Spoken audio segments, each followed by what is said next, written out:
If I were to ask you what kind of horror scares you the most, what would you say?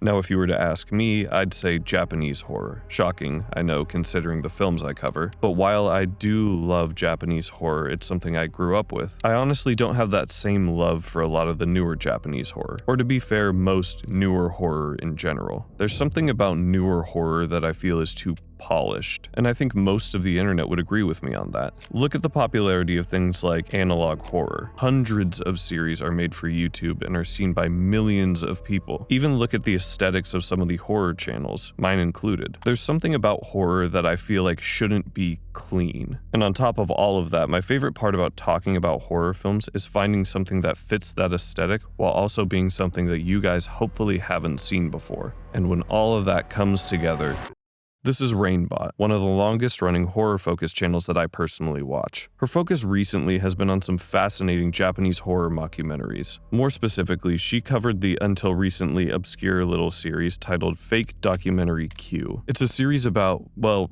it's hard to explain. IMDb describes it as, over the course of numerous self-contained episodes, Q depicts strange or occult happenings in Japan. Events seen as normal or harmless often seem to have supernatural, dark implications. Sounds right up my alley. All of the episodes of this show have been uploaded for all to see, and to be honest, it fits what I've been looking for perfectly, except for one key element. Thanks to YouTubers like Rainbot, this series has absolutely blown up, thankfully taking it out of obscurity and pushing it into the mainstream YouTube horror realm. But I wanted to talk about something a little more obscure, so I went searching.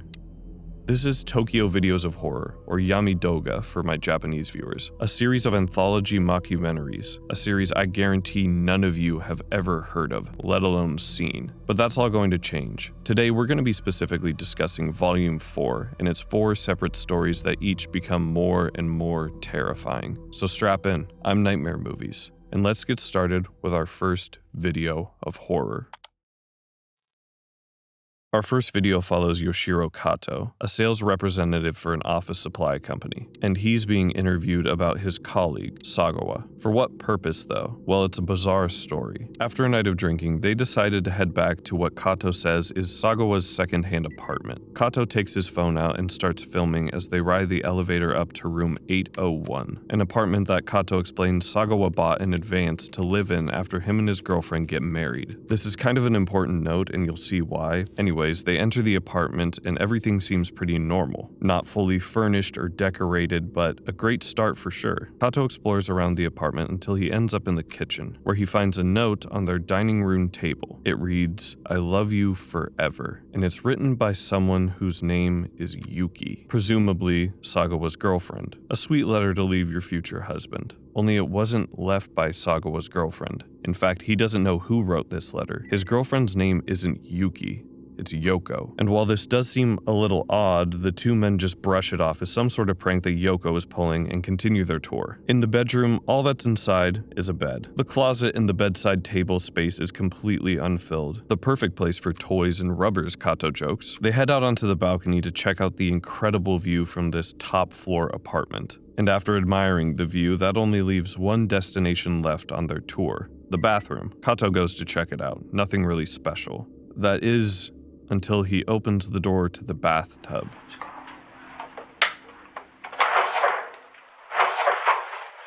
Lying in the tub is what looks like a bloody, decomposing woman, and after Kato calls for Sagawa, the video abruptly ends. And this was the exact moment I knew I wanted to cover this show. But there's a little more to explain, so let's get back to the story. They called the police immediately after this discovery, but they were way too late. The woman had been dead for days. The police reported that she ended her life using something called hydrogen sulfide, a poisonous gas. A very odd way for someone to take their own life, but that's only part of what makes this so strange. The question running through everyone's head, including mine, is who is this woman? Well, she was the previous owner of the apartment. She has no connection to Sagawa. And the reason she was able to do this is because whoever sold Sagawa the apartment never changed the locks. So she entered the apartment with a spare key and died in the bathroom. But that leaves one final question. Why? After the woman died and everything was cleaned up, Sagawa still wanted to move into the apartment, but his girlfriend refused. This put a heavy strain on their relationship and eventually led to them splitting up. But this is when things got even more strange for Sagawa. After him and his girlfriend split and he moved in, he started to claim that he was seeing the ghost of the woman who died in his bathroom. Slowly, this started to take an effect on his mental health, to the point where he not only lost his job, but also the apartment. Sagawa had officially moved into another apartment, so Kato and the camera crew decided to do a wellness check on him. And after entering his apartment,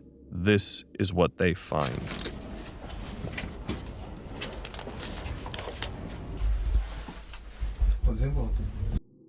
Something is obviously wrong with Sagawa. He feels like someone is watching him, that woman that they found. One final video plays from a camera Sagawa had set up in his house. And there it is, proof of the ghost that has been haunting him. A creepy story, I have to admit, but also probably a little underwhelming to all of you. But there is one little part I may have left out. Let's rewind. You remember when we were going on that house tour and the two of them entered the bedroom, Kato made that terrible joke? Well, tell me if you spot something. Did you see it? How about now? I mentioned a simple question earlier. Why? The reason that she came back to this apartment specifically to end her life is because it wasn't her apartment. It was her ex-husband's. For a reason never explained, this woman was divorced, and this obviously took a toll on her. She had a nervous breakdown, and she decided that she would go back to the apartment that she assumed her ex-husband still lived in, and presumably die right in front of him. But it didn't go exactly as planned. She found out that he no longer lived there, and was so distressed that she did it anyway. And this is where my rudimentary understanding of Japanese ghosts comes in. I'm assuming that the negative energy stuck around and latched on to Sagawa, the first person who stayed in the home after her, similar to something like The Grudge. And because she was unable to torment her ex-husband, she decided that Sagawa was the next best thing. And all we know now is that Sagawa is missing, and that something malevolent has latched onto him, leaving me with a sense of dread. And with that feeling, it's time to move on to our next little segment. Now, this is by far the shortest of all the segments, clocking in at just over 4 minutes. But there's something really off-putting about this section. It's a simple video, a parent recording a festival taking place at a local shrine. That's all the information that we're given, and most of the video is just that, someone recording the festivities, until this message appears on screen. It reads, "At the back of the shrine, it was there." The next 3 minutes is just unedited footage of the camera person's 2 children catching flower petals falling from the sky. They're doing this in what looks to be a parking area for the festival, and those 2 lines of text, along with the title, immediately get my mind racing. What is going to happen? What am I going to see? What is it? And then this is what we see. For just a split second, in the car behind the kids, a person with a face that looks like it was smashed in with a sledgehammer looks at the children from the window, and in the next moment, it's gone. And that's it. For some reason, this was a weirdly effective short for me. Something about the way it's presented, this raw, unedited look, is so creepy to me. It really feels like they just threw the only clips from the camera into a timeline and just played it out. Then the parents or whoever sent in this tape wanted to remain anonymous, so they censored everyone out. And this gory, ghostly figure being presented in such an inconspicuous way is just the cherry on top. Unlike the last short, there's no context or explanation for who this person is or anyone in this video. You're just left to sit and think about it. Maybe it was a person who died in a horrific car accident and their face was caved in, or maybe this entity is somehow connected to the festival. We never get to know. It all feels so random, but that's why it works. We don't get to know anymore. We just have to move on to our next segment. Our introduction to this segment is relatively straightforward. It starts by explaining that there is a large amount of publications covering dark subject matters, psychotic crimes, the occult, new religions. All of these subjects are mostly covered by freelance writers who are reached out to anonymously and are published in various magazines. And what does our documentary crew have for us this time? A DVD titled Lecture 14. In the video, two men, one behind the camera and one whose face is blurred, have hired an escort to help them film a little movie. A quick exchange of money occurs and they are ready to begin their night. Our man in front of the camera waits to receive his change, but before he can, he pulls out a black rope he had hidden underneath a pillow and starts to strangle the woman. After about a minute, she's lying dead on the floor. A simple enough story, but things are about to get a little more crazy. The men have taken this woman's body to some abandoned shed in the forest. There, the man who strangled her explains more about why he did it. According to him, he needed the, quote, body of a sinful and filthy who was hanged. For what reason? It's unclear right now, but what he does make very clear is that he has to cut off the, quote, most abominable part of the body, the part that is used for stealing, adultery, violence, the hand. I definitely can't show this next part, but I'll tell you. He takes the woman's arm, places it on a wooden slab, and starts hacking away at her wrist with a cleaver until her hand is fully separated. Now is where things go off the rails.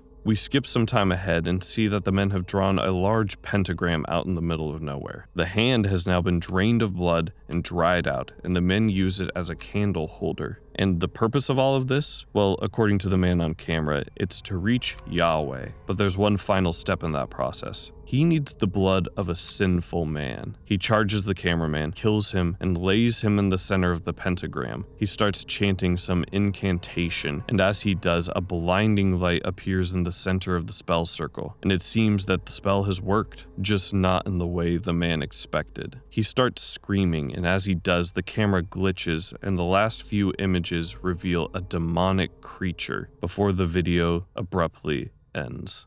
Now, while this isn't my favorite short, it's actually really fascinating for a few different reasons. One, for the fact that I had no idea where I was going to end up watching this one, and two, because as I researched, I found out that this practice is a very real thing and even more disturbing. The ritual they used here is to create something called a hand of glory, and the process is very similar to what we see in the film. You find a person who was hanged at the gallows and remove their left hand. From there, you squeeze the hand until there is no more blood, and then let it dry out in the sun. Then finally, you create a candle out of the same person's fat. And once you've done all of that, you have yourself a hand of glory. Now, the creation of a hand of glory is actually multi-purpose. The first purpose is that you would be able to enter any door, which is what these gentlemen seem to have been using it for, though in regard to a much more impossible to reach door, a metaphysical one. And the other purpose was to give a special ability to the holder. Quote, every place into which you go with this baneful instrument shall remain motionless. This was a fascinating subject to research, and very, very real. Not the magic part, but the fact that this was a very real practice. You can even see a real hand of glory in the Whitby Museum in North Yorkshire, England. Overall, this was a creepy short, only made to be more unsettling by using real-world occult practices. And that leaves us with one final segment to go,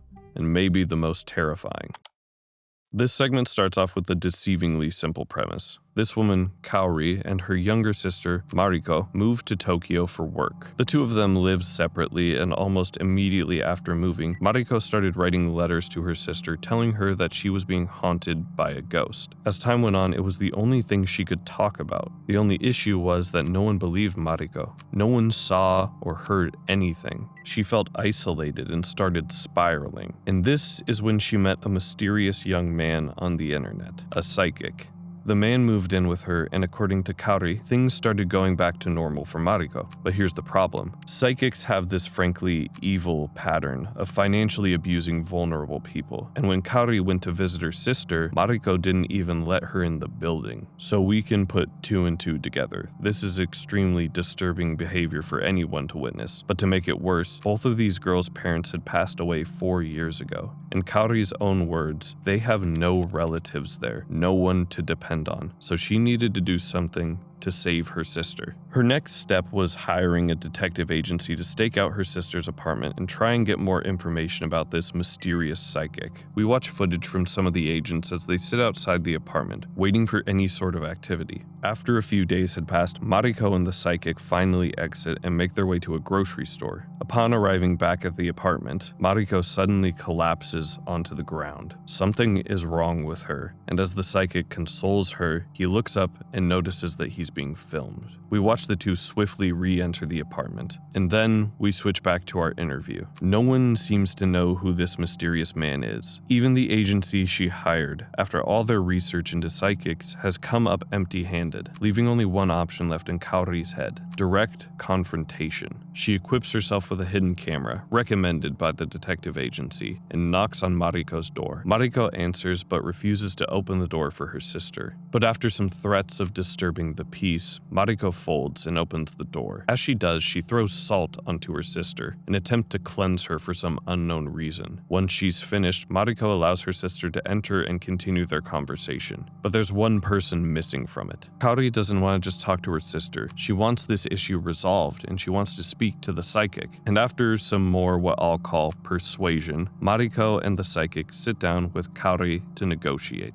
She tries to pry information out of the man, but he refuses to speak. Only after Kaori lays down money to pay him off does he say anything, and all he does say is that she is misunderstanding. Misunderstanding what? He tells her to wait a little while and see. This sets Kaori off, and she continues to antagonize the two until Mariko suddenly kneels at her knees, distraught, and the psychic tells her that a change could cause a bad influence, so please be calm. But that's not what's going to happen. She wants this man gone, so she raises her voice even more, and as she does, the lights in the room start to switch on and off. And just as we get to the climax of this interrogation, the room is now pitch black. The only light is coming from the door camera. Kaori approaches, and outside Mariko's door, we see this faint, misty figure standing outside. It screeches, and the camera shuts off. Something is inside now, and this is when the psychic says that they can only take this for 10 more minutes before it gets dangerous. They all make their way to the bedroom where the psychic strikes a match and lights a candle. He tells the girls that they need to stay in this room until he gives a signal. He leaves, and we and the sisters wait in the darkness for whatever signal he's going to give. While they wait anxiously for the psychic to return, a light starts flashing from the other room.